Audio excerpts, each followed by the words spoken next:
Hello friends, welcome back to my channel. Enemy very close. आज चाहिँ मैले दामीवाला gaming content लिएर आएको छु तपाईँहरूको अगाडि।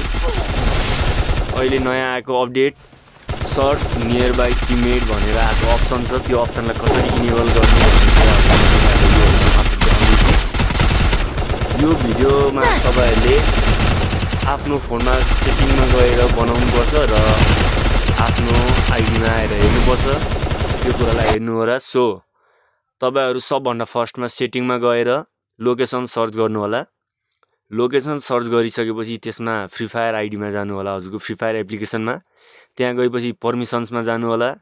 त्यसपछि लोकेसनलाई अन गरेर व्हाइल युजिङ द एपमा राख्नु होला र सो अब गेममा हजुर फिर्ता आउनु होला।